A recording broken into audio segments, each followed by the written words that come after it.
कहानी स्टार्ट होती है और हमें एक गॉडेस का स्टैचू दिखाया जाता है, यानी कि एक देवी की मूर्ति को दिखाया जाता है जो कि अनाज और दौलत का सिंबल थी। और ये दुनिया का मानने का एक जरिया था कि वो अपनी दौलत को पैदा करती और बांटती है। और अब इस मूवी में ऐसा माना जाता है कि जब ये दुनिया नहीं बनी थी तो इस देवी ने बहुत सारे बच्चों को जन्म दिया, यानी कि पैदा किया था। यहाँ पर जो इसका पहला बेटा हस्तर था, जिससे वो बहुत ज्यादा प्यार करती थी, लेकिन वो इसकी सारी दौलत, अनाज और इसकी पावर्स को खुद लेना चाहता था। उसने अपनी माँ से सारा सोना तो ले लिया, लेकिन जब वो बाकी अनाज को लेने लगा तो उसके बाकी बहन भाइयों ने उस पर अटैक कर दिया और उन लोगों ने अनाज को बचा लिया। और यहाँ पर उसके बहन भाई उसे मारने ही वाले थे, लेकिन जो हमें मूवी के स्टार्ट में दिखाई जाने वाली मूर्ति है उसने उसको बचा लिया। पर अब उसकी लालच की उसको ये सजा मिली कि कोई भी वहाँ पर उसकी पूजा को नहीं करेगा। और सालों गुजर जाते हैं और वो अपने बेटे को अपने अंदर छुपा कर रखती है। अब वो जगह तुम्बाड़ जहाँ पर उस मूर्ति ने अपने बेटे को अपने साथ रखा हुआ था, तभी वहाँ पर वो लोग उस जगह को टेम्पल बना देते हैं और वो हस्तर की पूजा करने लगते हैं, जिसकी पूजा यानी कि इबादत करने से मना किया गया था, क्योंकि सब लोग अब उसकी पूजा करने लग गए थे। तो ये देखते हुए उनके बाकी देवताओं को यानी कि बाकी गॉडेस को गुस्सा आ जाता है। इस वजह से जिस जगह पर हस्तर का टेम्पल बनाया गया था, अब वहाँ पर बाकी देवताओं ने उस गाँव को कर्ज में ले लिया और अब इस वजह से उस गाँव में बहुत ज्यादा बारिश शुरू हो गई, जो कि कभी नहीं रुक रही थी। और अब काफी साल गुजर जाने के बाद हमें इस गांव तुम्बाड़ में एक औरत को दिखाया जाता है। अब वो औरत एक सरकार के बाड़े में आती है और यहाँ पर एक ही पंडित जिंदा था जिसका नाम था सरकार, इसीलिए इस जगह को सरकार का बाड़ा कहा जाता था। यहाँ पर आकर वो सरकार से गोल्ड का कॉइन मांगती है, लेकिन सरकार उसको जवाब देता है कि ये कॉइन ऐसे नहीं मिलता, इसके लिए कुछ न कुछ करना पड़ता है। इसके बाद सीन शिफ्ट होता है उस औरत के दोनों बेटों की तरफ। इसके बड़े बेटे का नाम विनायक राव और छोटे बेटे का नाम सदाशिव राव था।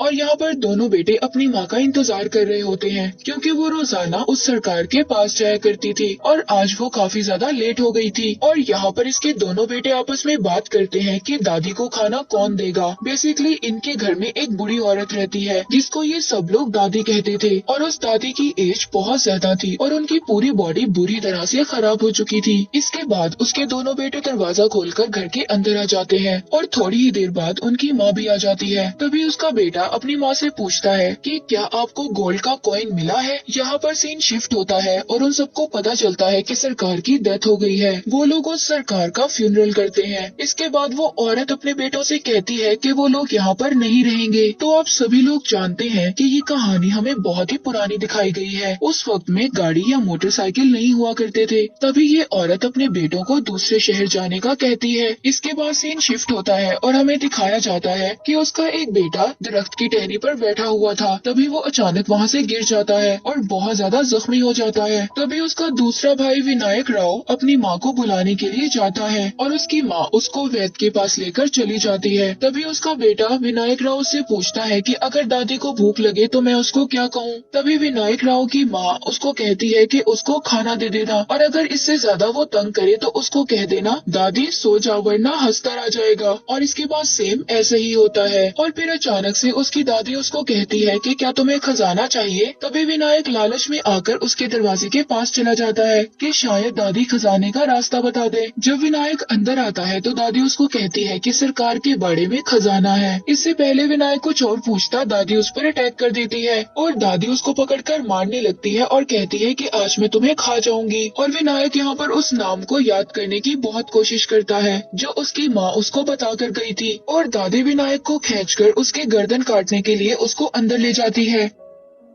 और फाइनली यहाँ पर विनायक को वो वर्ड याद आ जाता है जो उसकी माँ कहकर गई थी, सो जा दादी नहीं तो हस्तर आ जाएगा। और ये सुनते ही दादी सो जाती है और तभी वहाँ पर विनायक की माँ भी आ जाती है। विनायक अपनी माँ से अपने भाई के बारे में पूछता है और उसकी माँ कुछ नहीं बताती, क्योंकि विनायक का भाई मर चुका था। और उसकी माँ अब उसको कहती है कि हमें यहाँ से फौरन निकलना होगा। और सुबह होते ही ये लोग एक बोट में बैठकर दूसरे शहर के लिए रवाना हो जाते हैं। और अब विनायक फिर से अपनी माँ से उस गोल्ड कॉइन के बारे में पूछता पहुंचता है। तभी उसकी माँ विनायक को एक गोल्ड कॉइन दे देती और विनायक अपनी माँ से कहता है कि अगर हम दादी को खाना नहीं देंगे तो वो ऐसे ही शायद भूखा रहकर हमें खजाने के बारे में बता दें। लेकिन उसकी माँ यहाँ पर उसको चुप करवा देती है और अपनी कसम देती है कि वो आज के बाद इस तुम्बाड़ गाँव में नहीं आएगा। शायद उसकी माँ ने अपने बेटे को खोकर अपनी लालच का सबक सीख लिया था। इसके बाद हमें 15 साल बाद का सीन दिखाया जाता है, जहाँ पर हम ये देखते हैं कि विनायक अब बड़ा हो गया था और वो दोबारा से तुम्बाड़ गाँव में आता है, क्योंकि शायद आज भी उसके दिल में इस बात का लालच था जिस खजाने के बारे में उसकी दादी ने उसको बताया था। इसीलिए वो सबसे पहले अपने घर आता है और देखता है कि दादी आज भी जिंदा है, लेकिन उनसे एक बहुत ही बड़ा दरख्त बन गया है। और विनायक फिर से अपनी दादी से उस खजाने के बारे में पूछता है और वो कहता है कि दादी अगर आप मुझे खजाने के बारे में बता दें तो वो खजाना हम दोनों आपस में बांट लेंगे। उसकी दादी उसको कहती है कि अब मुझे कुछ भी नहीं चाहिए और अब मैं और ज्यादा जीना नहीं चाहती। तर अपनी दादी से डील करता है कि आप मुझे खजाने के बारे में बता दें और मैं आपको आपकी जान से आजाद कर दूंगा। तभी उसकी दादी उसको बताती है कि कई साल पहले की बात ही है कि मैं कुएं में उतरने में माहिर थी और अब फाइनली विनायक को पता चल जाता है कि खजाना कुएं में है और अब वो उस जगह का भी पता लगा लेता है कि जिस जगह पर वो कुआं था और वो उस कुएं में उतरने की प्रैक्टिस भी कर लेता है। लेकिन वहाँ से खजाना कैसे लाना है ये बात उसको अभी भी पता नहीं चलती। और फिर विनायक दोबारा दादी के पास आता है और दादी उसको सारा राज बता देती है। इसके बाद विनायक दादी समेत अपने घर को आग लगा देता है क्योंकि उसने दादी से वादा किया था। और अब जब वो एक गोल्ड की कॉइन को लेकर अपने घर वापस आता है तो देखता है कि उसकी बीवी ने एक छोटा सा कारोबार शुरू किया है। वो अनाज पीस कर बेचती है और यहाँ पर विनायक अपनी बीवी को कहता है कि मैं तुम्हें रानी बना दूंगा। अब हमारे पास बहुत ज्यादा पैसे आने वाले हैं और हमारे यहाँ पर दिन बदल जाएंगे और हम बहुत ज्यादा अमीर होने वाले हैं। और फिर विनायक अगले दिन अपनी हालत को ठीक कर उस पंडित के पास आता है जिससे उसने कर्जा लिया था। वो उसको वो गोल्ड की कॉइन दिखाता है और उससे पूछता है कि ये कितने पैसे की है और यहाँ पर विनायक अपना कर्ज वापस कर देता है जो उसने पंडित से लिया था। और अब विनायक इसी तरह कुछ दिन बाद तुम्बाड़ गाँव जाता और वहाँ से कुछ गोल्ड की कॉइन्स लेकर आ जाता और उनको शहर में आकर बेच देता था। इसी तरह वो दिन ब दिन अमीर होता जा रहा था और इसी तरह विनायक का घर भी बदल गया था और उसकी कंडीशन भी काफी अच्छी हो गई थी। और अब उस पंडित के दिल में भी लालच था जिसके पास से विनायक ने कुछ पैसे लिए थे और अब वो पंडित विनायक के पास जाता है और उसको कहता है कि वो उसे अपने काम में हिस्सेदार बना ले। लेकिन विनायक उस पंडित की बात को नहीं मानता। अब उस पंडित के दिल में लालच था कि वो भी तुम्बाड़ गाँव जाकर गोल्ड की कॉइन्स को लेकर आए। तभी वो पंडित 2 दिन के लिए एक औरत को पैसे देता है कि वो विनायक के साथ रहे, तभी वो तुम्बाड़ गाँव जाकर उस खजाने का पता करेगा। लेकिन वो लड़की और ज्यादा पैसों की लालच में विनायक को सब कुछ बता देती है। इसके बाद सीन शिफ्ट होता है तुम्बाड़ गाँव की तरफ। वहाँ पर हम पंडित को देखते हैं जो अब तुम्बाड़ गाँव में पहुँच गया था। इसके पीछे ही विनायक भी आ जाता है जिसकी नजर सिर्फ पंडित पर थी। लेकिन विनायक जानबूझकर उस पंडित को सब कुछ दिखाता है कि वो किस वक्त क्या करता है। और वो पंडित देखता है कि विनायक एक कुएं में उतरता है और उसके कुछ देर बाद वहाँ से बहुत ज्यादा गोल्ड की कॉइन्स लेकर आ जाता है और अब वो पंडित भी ऐसा ही करता है। इसके बाद पंडित कुएं में उतरकर काफी आगे जाता है क्योंकि रास्ता बहुत ही ज्यादा तंग था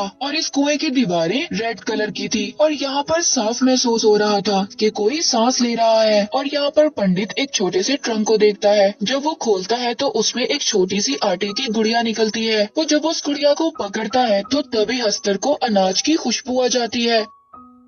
अब वो हंसकर उस गुड़िया के साथ ही पंडित को भी खा जाता है। इसके थोड़ी देर बाद ही वहाँ पर विनायक आ जाता है और वो देखता है कि पंडित का भी वही हाल था जो उसकी दादी का था। लेकिन पंडित ने कभी शायद विनायक की मदद की थी, इसीलिए वो उसकी मदद करता है और उसको उसकी जान से आजाद कर देता है क्योंकि शायद वो बहुत ज्यादा दुख में था। बेसिकली यहाँ पर एक वरदान था क्योंकि इंसान कभी भी हमेशा जिंदा नहीं रह सकता। लेकिन हस्तर का ये कर्ज था कि कोई भी जब उसकी जगह पर आएगा या वो उसको काट लेगा तो वो इंसान हमेशा के लिए जिंदा हो जाएगा। लेकिन हमेशा जिंदा रहने के साथ ही उस इंसान की बॉडी पूरी तरह से खराब हो जाएगी, जैसे कि हमें स्टार्ट में दादी की बॉडी को दिखाया गया था या फिर अब इस पंडित की बॉडी को दिखाया गया है। इसके बाद आगे कहानी शिफ्ट होती है कुछ साल बाद। हम यहाँ पर देखते हैं कि विनायक का एक बड़ा बेटा है जिसका एक पाँव खराब था और विनायक अपने ही घर में अपने बेटे को एक छोटा सा वर्क स्टेशन बनाकर देता है जहाँ पर वो कुएं में नीचे उतरने की प्रैक्टिस करता है और रोज रोजाना इस बात को नोट करता है कि उसने ये काम कितने सेकंड या कितने वक्त में पूरा किया।